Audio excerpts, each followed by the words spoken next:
Hi guys, welcome to the next video in the LRDA practice series. Now this is a very standard looking data interpretation set. So first pause this video, try this set yourself and then proceed on with the rest of the solution. Now let's start understanding the set. So this says the following bar graph provides information about the number of sweaters and sweatshirts sold by a garment company. Ether on an online platform Fashion First in 8 days, day 1 to day 8 of the sale period in October 2018. Right, so we have this particular data in this bar format. However, on each day, some garments sold by the company were returned by the customers. The following bar chart provides information about the aggregate number of sweaters and sweatshirts sold by the company and the number of sweaters returned by the customers on each of the given 8 days. तो यहाँ पे हमारे पास data किस चीज़ का है अगर आप notice करो कलर कोडिंग से सो जो डार्क ग्रीन में है that represent the total number of sweaters and sweatshirt sold combined में राइट डिस्ट्रीब्यूशन नहीं पता and the light green one is representing the number of sweaters returned. So out of all the sweaters and sweatshirts sold, some are actually returned. So maybe some are also accepted, right? This is also said all the sweaters and sweatshirts not returned by the customer are said to be accepted, right? So अगर total number of sweatshirts अपने पास for example 1000 है, so if let's say 300 are returned, then we can obviously say 700 are accepted, right? So this is what is given in this particular bar chart. Now the next bar chart gives below provides information about the fraction of number of sweatshirts returned to the number of sweatshirt accepted by the customer. Now this is a ratio, right? A fraction. So for example 0.25 है तो 0.25 को we can write 1:4. So 1:4 would be the ratio on day 1 of the number of sweatshirts returned to the number of sweatshirt accepted by the customer. Now this is a very standard looking DI set. Data is not so difficult to comprehend, so we'll directly jump to the questions. So first let's say we form a table out of this. So यहाँ पे जो हमारे पास table है इसमें total number of sweatshirts and sweatshirts sold combined data for each of the 8 days is given and the number of sweaters returned on each of the 8 days is given. Now sweaters accepted we cannot obviously write because we don't know what is the total number of sweaters sold, right? But from the next bar graph we know the ratio of sweatshirts returned to the number of sweatshirt accepted. So this fourth column to the third column ratio or fraction is given in this particular bar graph. Now एक काम करते हैं सबसे पहले let's convert all these decimal fractions in normal number fractions. So 0.25 is 1:4. So the order is 1:4. 0.125 is 1 by 8. So this is 1. This has to be 8. Now remember this is only a ratio. 0.3125 this is 5 by 16. So you should be learning all of these. So this is 5:16. Next 0.2 is 1 by 5. So this is 1:5. 0.1 is 1:10. So if this is 1, this is obviously 10. 0.5 is half. So this is 1, this is 2. 0.4 is 4 by 10, that is 2 by 5. So this is 2:5. Then 0.75 is simply 75%, like say this is 3 and this is 4. Right. Now we obviously cannot fill anything for the sweaters accepted right now. So let's read every question and understand what is to be done about it. So first question, if the number of sweatshirt accepted by the customer on each of the given 8 days is same and is equal to x, then how many distinct values of x are possible? Now इसको कैसे करें? सबसे पहले बोलता है the number of sweatshirt accepted. So this particular column, this number it says it is same on all of the 8 days and we are calling that same value as x for example. So it says how many distinct values of x are possible. Now सबसे पहले we have to realize कि जैसे कि ये 4:1 का ratio है या for example ये 8:1 का रेशो है या 16:5 का रेशो है, the number of sweatshirt accepted और let's say the number of sweatshirt return वो फ्रैक्शन वैल्यू तो हो नहीं सकता बिकॉज वो फ्रैक्शन नहीं हो सकता. सो वी कैन सिंपली से the number of sweatshirt accepted on each of these days will be a direct multiple of, will be a integral multiple of 4, 8, 16, 5, 10, 2, 5 and 4. इनका एक मल्टीपल होगा राइट बिकॉज इसको एक natural number या whole number बनना है. Now because it is saying कि हर दिन सेम वैल्यू आपकी है, that is x, so we need a multiple which is a common multiple of 4, 8, 16, 5, 10, 2, 5 and 4 as well. इन सब का एक कॉमन मल्टीपल ही होगा, वही इक्वल वैल्यू हो सकती है.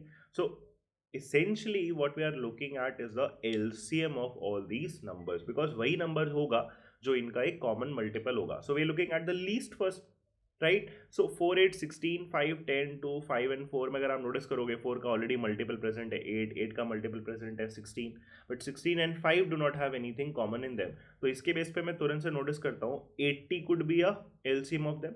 अब 80 को आप चेक कर लो, बिकॉज 16 एंड 5 का lowest common multiple is 80, right. So अब 80 अगर हर नंबर से जो नीचे नंबर बचे हैं उनसे डिविजिबल होगा, so 80 has to be the LCM. So 16 and 5, 80, it is divisible by 10, 5, 2 and 4 as well. So we can simply say 80 is the least value of x which can be the actually equal value of number of sweatshirt accepted on each of these 8 days. So 80 हो सकता है. Now what I'm also saying is सिर्फ 80 नहीं हो सकता, 80 का कोई फिर मल्टीपल भी हो सकता है वो equal value. So it could be 80, 160, maybe 240, maybe 320 and so on. अब ऐसा कोई लिमिट तो है नहीं, एलसीएम जो भी आपका 80 निकला उसका कोई भी मल्टीपल ले सकते हैं. But then there has to be a certain constant कि क्या वैल्यू आप ले सकते हो, क्या वैल्यू आप मे बी नहीं ले सकते हो, बिकॉज वही आपको पूछा हुआ है. यही सारे वैल्यू ऑफ एक्सेस हैं, but how many distinct values of x are possible, ये चीज अपने को फिगर आउट करनी है. So how do we check that? तो अगर आप यहाँ नोटिस करो ये वैल्यू आपकी मैक्सिमम कितनी हो सकती है, उसके अराउंड अगर हम सोचना स्टार्ट करें.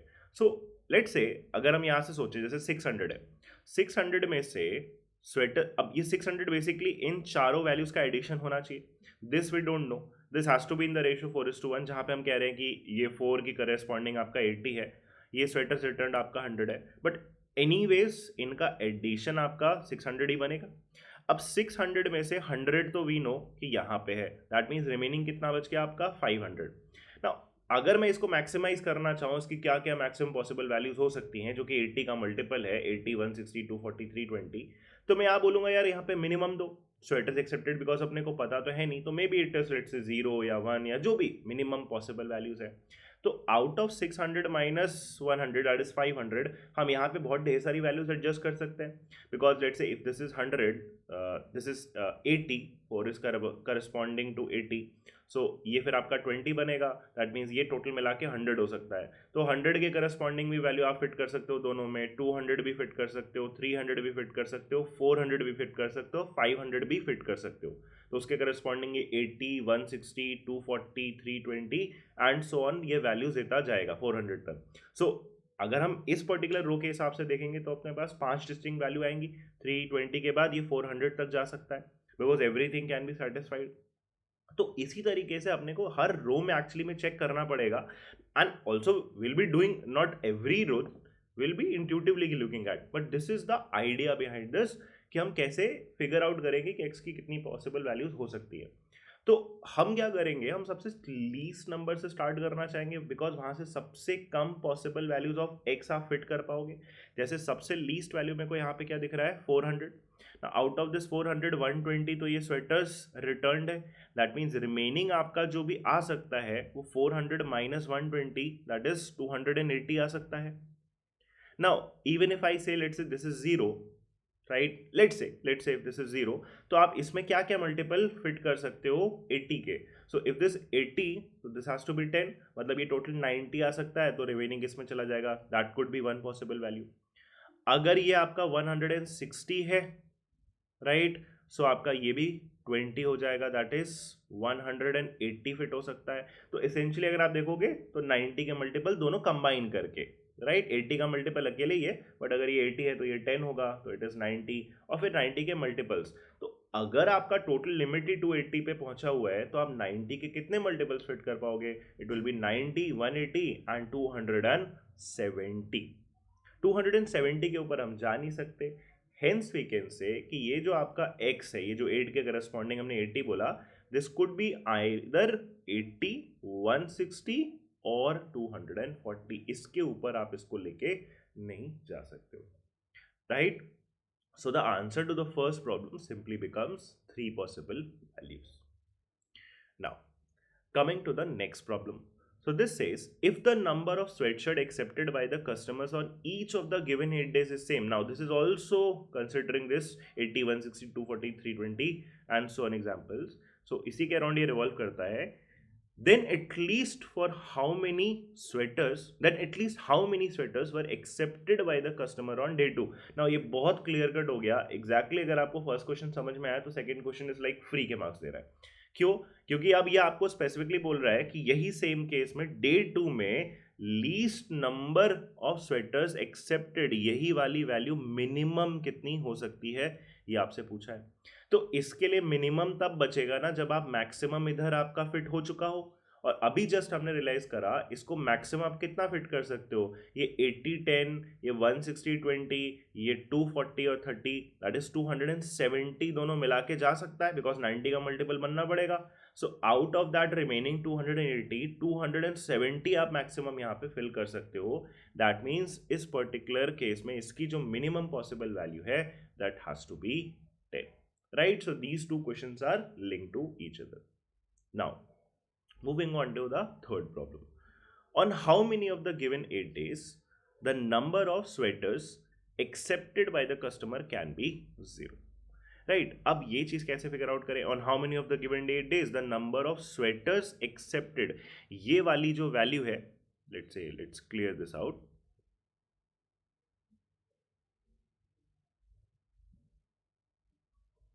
On how many of the given 8 days the number of sweaters, ये वाली जो वैल्यू है this could be 0. अब ये कैसे फिगर आउट करें. नाउ अभी इनिशियली आपको मे बी समझ में नहीं आएगा, but again this is again revolving on the fact कि जैसे यहाँ की ये 4:1 का रेशियो है, तो ये 4 और ये 1 दोनों इसके इंटीग्रल मल्टीपल्स ही होंगे. जो भी नंबर ऑफ स्वेटशर्ट एक्सेप्टेड भी होगा और स्वेटशर्ट रिटर्न भी होगा because it can not be fraction. Right, so कभी भी अगर आपका ये दोनों की वैल्यू मिला के देखोगे तो it has to be a multiple of 4 + 1 that is 5. 5 का मल्टीपल एग्जैक्टली होना चाहिए. राइट, जैसे कि इस केस में भी 80 और आपका जो भी हमने सेकंड प्रॉब्लम के लिए करा, इसको मैंने क्या बोला कि ये दोनों मिला के 9 का ही मल्टीपल जाएगा. वो 80 लिया हमने और यहाँ पे आपका 10 दैट इज 90 का ही मल्टीपल जाएगा. तो 270 ही जा सकता था, वो 280 कभी आप नहीं पहुंचा पाओगे. राइट, सो इसी के अराउंड ये क्वेश्चन भी आपका रिवॉल्व कर रहा है कि यहाँ कितने पॉसिबल डेज पे आप यहाँ पे 0 डाल सकते हो. तो इसको सॉल्व करने का देखो सिंपल सा तरीका हुआ. क्या हुआ, यहाँ पे अगर आप नोटिस करोगे 600 - 100, 500 बचा आपके पास 500. ना अगर आप 500 को इस रेशियो में आराम से ब्रेक कर ले जाओगे, राइट, फ्रैक्शनल वैल्यू नहीं आनी चाहिए, इंटीग्रल वैल्यू में अगर आपका 500 4:1 के रेशियो में डिवाइड हो जाएगा, कंप्लीटली डिवाइड हो जाएगा, दैट मीन्स यहाँ पे 0 आ सकता है. तो बस इतना ही आपको चेक करना है. तो जैसे कि अगर आप नोटिस करो 500 है, 500 can easily B divided in the ratio 4:1, 400 and 100 each. तो बस आपको यही चीज हर एक डे पे चेक करनी है, वेदर दैट 600 - 100 जो भी आपकी वैल्यू है इन दोनों कॉलम के नंबर्स को सब्ट्रैक्ट करने के बाद can be fully divided by this particular ratio. तो पहले में अपना डिवाइड हो जाएगा because 500 is can be divided in the ratio 4 + 1 5 से डिवाइड हो जाएगा. Now the next one 480 - 120 that becomes 280. Now क्या 280 आपका 9 से डिविजिबल है 8 + 1? No, answer is no. So यहाँ पे आपका 0 नहीं हो सकता. Then 1000 - 50 that is 950. क्या 950 आपका 16 + 5 दैट इज 21 से डिविजिबल है? The answer is no because वो 3 से डिविजिबल नहीं दिख रहा है, तो 21 से तो डिविजिबल नहीं होगा बिकॉज 21 इज सिंपली 3 × 7. तो 3 से चेक करके मैंने बोल दिया सम ऑफ डिजिट से, सम ऑफ डिजिट डिविजिबल नहीं था 3 से, तो पूरा नंबर 3 से डिविजिबल नहीं होगा. एंड बिकॉज 3 से नहीं होगा तो ऑटोमेटिकली वो 21 से भी नहीं होगा. Then 800 - 95 that gives us 705. Is 705 divisible by 5 + 1 6? 6 से नहीं डिविजिबल हो सकता बिकॉज 2 से होना पड़ेगा, but this is an odd number तो 2 से डिविजिबल तो नहीं है. Then 600 - 225 this gives us 375. 375 divided by 11, क्या ये 11 से डिविजिबल है? 11 3 33, 45 डिविजिबल नहीं है. Then 1500 - 125 this gives us 1375. 1375. Is 1375 divisible by 3? Let's check, sum of digit check कर लेते हैं. 3 + 1 4, 4 plus 5 is 9, 9 plus 7 is 16, so this is again not divisible by 3. Then 800 minus 250, that is 550. Is 550 divisible by 7? I don't think so. This is not divisible by 7. Next, 700 minus 100, this is 600. Is 600 divisible by 7? The answer is no. So for how many of the given days can the number of sweaters accepted by the customer can be 0? So it can happen only on one day. So the answer is 1. Now, the final problem. Which of the following can be the ratio of number of sweaters and sweatshirt accepted? So sweaters and sweatshirt accepted on day 1, right? So which of the following ratios can be the answers, right? Now कैसे check करें? Let's say अब यहाँ पे हम थोड़ा सा options के through जाना चाहेंगे. फॉर एग्जांपल जैसे कि let's remove this zero thing, उसकी जरूरत नहीं है. फॉर एग्जाम्पल यहाँ पे अगर आपका 600 है, राइट, एंड यहाँ पे हम कह रहे हैं कि ये 4:1 का रेशियो है. Let's say if this is 4x, this is x, तो ये टोटल मिला के आपका कितना हो गया? 5x. Now 600 minus 100 was 500. 500 minus 5x would B this value, right. तो सिंपली हमने इसको वेरिएबल के फॉर्म में कन्वर्ट कर लिया. अब जो यहाँ पे आपको एक्सप्रेशन पूछ रहा है, जो रेशियो पूछ रहा है, वो किस चीज का पूछ रहा है? The number of sweaters and sweatshirt accepted. तो sweater accepted is 500 minus of 5x and sweatshirt accepted is simply 4x. अब यही बस वो पूछ रहा है कि ये क्या हो सकता है out of these options. So let's say अगर मैं एक एक करके ऑप्शन चेक करूं, लेट्स से मैंने बोला कि ये 3:1 है. अब इसमें भी अगेन चेक क्या करना है, इसमें भी घूम फिर के आपका वही पार्ट पहुंचेगा कि ये जो x है फॉर एग्जांपल, ये आपका इंटीग्रल ही होना चाहिए, बिकॉज नंबर ऑफ स्वेटशर्ट या नंबर ऑफ स्वेटशर्ट या number of sweaters in any case in any condition has to be an integral value. So बस यहीं से अगर आप चेक करो, इसको अगर आप सॉल्व करना स्टार्ट करोगे, that is 500 minus of 5x, this is equal to 4 into 3 12x. अब यहाँ से आप जब सॉल्व करोगे तो 12x प्लस 5x 17x आ जाएगा, and 17x is equal to 500. But problem is कि x तो होल नंबर आना चाहिए था. 500 बाई 17 इज योर x का वैल्यू, बट 500 तो 17 से डिविजिबल ही नहीं है. That means 3:1 can not be the required ratio. तो बस ऐसा ही है आपका आंसर कि जो भी आपका यहाँ से करेक्ट ऑप्शन होगा उसको जब मैं यहाँ पे रखूंगा तो x का होल नंबर आ जाना चाहिए. So that is exactly what we are going to check in this problem. So अब जैसे 4:1 है, तो अगर मैं इसकी जगह 4 करता, we can now do it very smartly. अगर यहाँ पे 4 होता तो 4 इंटू 4 16x आता.